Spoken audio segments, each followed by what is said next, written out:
বিগত 17.5 বছর মঈনুদ্দিন ফখরুদ্দিন আর শেখ হাসিনা বাংলাদেশটাকে শ্মশানে পরিণত করে দিয়ে গেছে। আপনারা কি জানেন?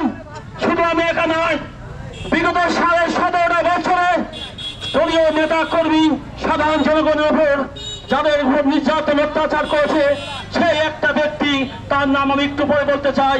প্রিয় সংগ্রামী বন্ধুগণ, আপনারা জানেন 1/11 সময় সেই ব্যক্তি, যে ব্যক্তিরা আমাদের উপর নির্যাতনের মাস্টার মাইন্ড ছিল, সেই ব্যক্তি 1/11 সময় আমার প্রিয় নেতা মাহমুদুল হক রদেন স্যারের উপর নির্যাতন করছে।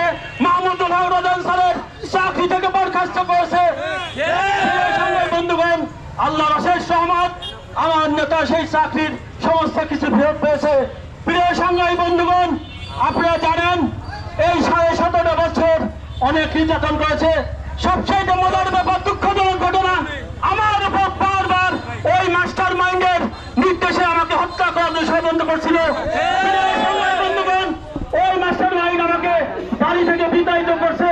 আল্লাহ অশেষ রহমত, ওই মাস্টার মাইন্ড এবং ওই মাস্টার মাইন্ডের আম্মা শেখ হাসিনা আর জিল্লুল হাকিম গঙ্গার বিদেশ থেকে এই দেশ থেকে বিতাড়িত করে দেওয়া হয়েছে।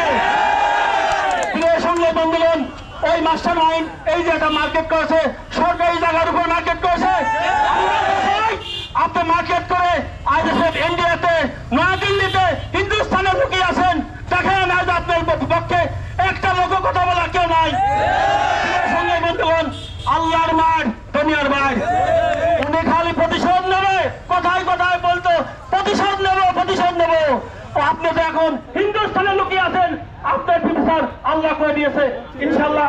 প্রিয় সংগ্রামী বন্ধুগণ, আমাদের উপর যারা নির্যাতন করেছে তাদেরকে আমরা ইনশাল্লাহ ভালো মতো দেখবো না।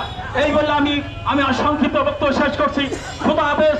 আমার নেতা নাসির হক সাহু সাহেবের সঙ্গে গত 2 দিন আগে আমার কথা হয়েছে। উনি ইনশাল্লাহ সপ্তাহ তারিখ আপনাদের মাঝে চলে আসবেন এবং তার জন্য সবাই দোয়া করবেন। বসুন্ধরা টিস্যু, অশুদ্ধতার বিরুদ্ধে এক বিন্দুও ছাড় নয়।